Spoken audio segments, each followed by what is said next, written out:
Yet another best bet winner on in MLB on yesterday's show. Those now on a 69% run. We've got you covered with some more free MLB winners and, of course, the NBA playoffs. Mark Zinno, let's get right into it. Oklahoma City Thunder, they have yet to allow more than 95 points in any game in these playoffs. For tonight, though, Dallas, their opponent, the team total, 106.5. That is quite the discrepancy there, my friend.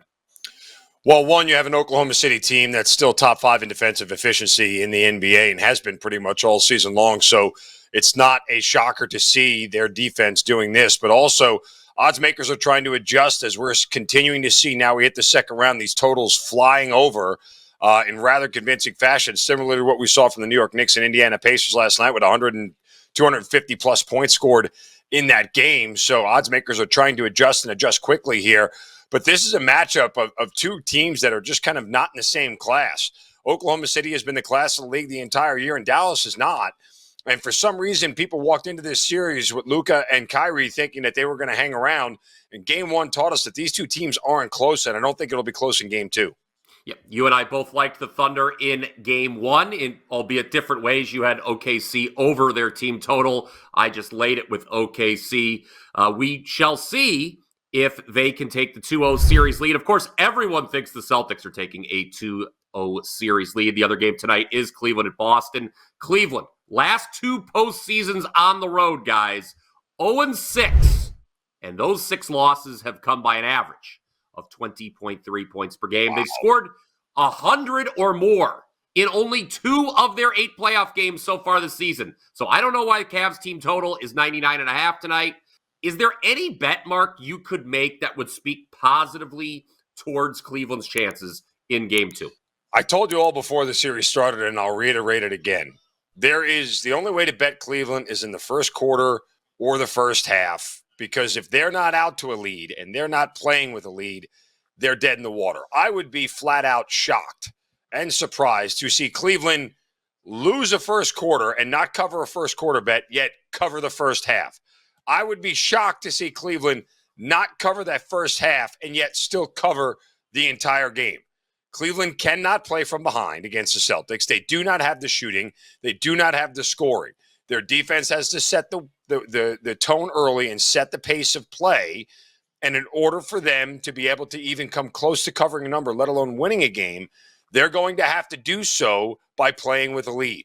And if they can make shots early and prevent Boston from doing so, then they have a puncher's chance here and a fighter's chance. So it's Cleveland first half, Cleveland first quarter. The only way you can even remotely think about going in that direction. And that includes, oh, by the way, BP, when this series does shift back to Cleveland, it's the same philosophy for me. Yes. I don't care about the home court. Boston is a markedly better team than the Cleveland Cavaliers. Yeah. If the Celtics are hitting their threes, the Cavs have zero chance. Just zero.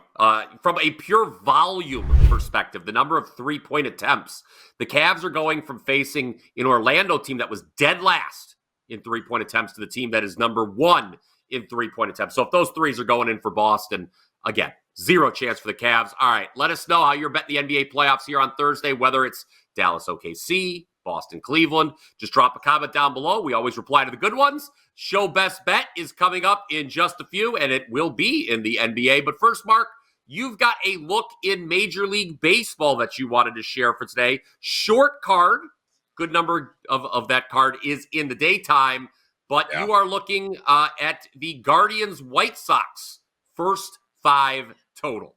Yeah, I know that this is not a matchup that excites anybody other than, Cleveland Guardians fans, because they have a chance to beat up on a really bad team. But, the Guardians' bats have cooled off here a little bit, and I'm going to try to take advantage even against a bad team. Why? Because the most reliable starter for the White Sox is on the mound, and Eric Fetty, 2-0, 3.46 ERA, and a 1.18 whip. He's got 41 Ks in 39 innings this year. The bugaboo for Fetty is the long ball. He's given up 7 bombs this year already in his starts, and so that's not something that you want to see. But again, Cleveland hasn't exactly, after the month of April tearing the cover off the ball over the last 2 weeks, this is a team that's sort of bottom third in the league in batting average, OPS, and WRC+. For the Guardians, they'll get Ben Lively, and he is quite the lively guy with a 2.08 ERA and a 1.02 whip, 24 Ks and 21 2/3 innings for him. He has kept the ball in the ballpark here. So we get a plus pitching matchup Even though the total is for the game low at 7.5, we have a 4 in the first 5 here. So we can walk out of there with a push in our back pocket, take advantage of a favorable number for us here. First 5 under between Guards and White Sox for my part of the double play. I mentioned all the day games on the docket. I do kind of like Cincinnati early, but I'm going to talk about the Cardinals, specifically in the first 5. Now, the Cards are a team I faded successfully, I may add, back on Tuesday when they lost to the Mets. But their series finale got rained out yesterday, and the Sonny Gray, their one good starter, gets pushed back to today. He's the only shot they've got against the Brew Crew. Gray's got a .89 ERA mark, a .86 whip in his 5 starts. Now, odds makers are on to the fact that Gray is the Cardinals' only shot. He's minus 135 on the money line for the first 5. So I say, how about we lay the half run instead? That's plus 110, a little bit more value. Brewers starter Tobias Myers certainly does not scare me. His last 2 starts, he's allowed 8 runs, 4 homers in just 8 innings pitched. So Cardinals first 5, laying the half a run in the first 5 is the play for me. Let's leave the Brewers' obvious bullpen edge out of the equation. So your double play, couple first 5 looks again. Zinno with the first 5 under in Guards White Sox. It's Guardians if you're not from Cleveland. And I like St. Louis laying the half run in the first 5. It looks like you have something to share with the fine people. You mentioned that, and as we were doing, I just started looking when you said I kind of like the Reds today. Let's just throw this out there for all the listening public and the large fans of the Morning Wager here. This may be the spot here where the Reds bats actually wake up. I've talked a lot about how the Reds are sort of feast or famine, where in their wins, they seem to score 7 or 8 runs, and in their losses, they only seem to score 1 or 2. They lose another game last night where they only scored 3 runs. But this feels like the right breakout spot here for the Reds bats. By the way, Cincinnati lost 7 in a row. But for the Reds bats against Slade Ciccone, my fellow Italian here, might be stuffed with a little brajol here because I like this matchup here with the Reds bats against Ciccone with a 4.96 ERA. And he's made 3 starts. The 2 of them that he made that were good were against poor hitting lineups in San Francisco and Seattle. Against San Diego, he gave up 6 runs and 4 1/3. Feels like a prime spot here for the Reds to wake up and snap the losing streak, especially at a day game at home. Yeah, little bonus daytime action here on the Morning Wager. That is why it is so important to listen here to the entire program as we are just doling out the best bets in NBA and Major League Baseball. There is something I do want to address before we get to today's show, Best Bet Mark, and that is my 5% loss yesterday. I always like to be honest with people. Let them know, I'll tell them when I'm right, tell them when I'm wrong. Knicks minus 2.5 in the first half yesterday. What can you say other than it was really unfortunate what part of the game Jalen Brunson missed? I stand by my handicap. Obviously, you saw what happened once Brunson came back in the game. But ultimately, I should have just bet full game. When you bet to the first half market, Mark, as you know, there is the potential for more variance, and variance definitely bit me on the ass last night. That is for sure. I mean, listen, I am no more better. My 4% play on the first half under was a dead wrong call. I was shocked at the pace. I mean, I genuinely, as a Knicks fan, I begin to wonder how much longer they can sustain trying to play at an over pace the way they are. If you would have told me going into the series, the Knicks were going to win the first 2 games and they were both going to soar over the total, I would have said, wow, like that's not the game that they're playing. What is going on that they are sort of leaning into playing fast as opposed to playing slow? Because, you walk into game 3 and part of me feels like, one, will both of these teams continue to shoot as good as they did? I mean, the Knicks shot 73% in the first quarter of that game. And, it was just like one of those things where it was like, wow, they just don't miss.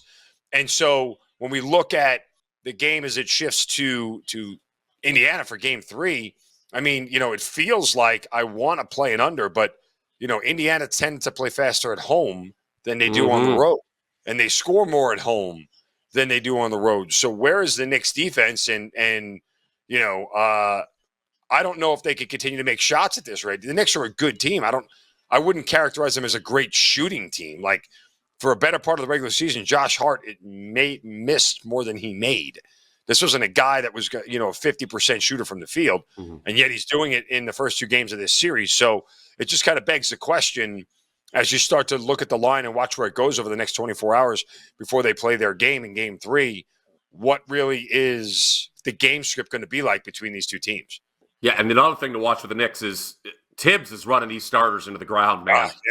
These guys, the gas tank is going to be on empty eventually if it's not in this series. If they advance and go on to play, presumably Boston in the Eastern Conference Finals, there's going to be a lot of tread on those tires. All right, that's the bad stuff. Let's get to the good stuff, Mark. Show best bet time. 69% with these since we started doing the show together after yesterday's first 5 under. Pretty good. Yesterday's first 5 under on the Padres Cubs came through. As a matter of fact, there were only 3 runs scored in that whole game. But it is time to go back to the NBA for today's show best bet. We haven't done an NBA show best bet in a while. More bad news for Cleveland because Zinno, we think Boston is going over its team total tonight. I mean, odds makers have struggled to adjust to the Boston kind of offense and defense because they played a lot of lower scoring, slower games against Miami. And then you saw what they did in Game 1 to the Cleveland Cavaliers. And I mean, woe be the game that's going to come up here, BP, that where Boston actually has to try to score a ton, right? They got to 120 without breaking a sweat here, and odds makers are coming back with a team total for the Boston Celtics at 112.5, 113. What you're hoping for if you are looking in the other direction here is that Boston has such a big lead heading into, midway into the third quarter, heading into the fourth quarter where everybody just quits and the pace just dies.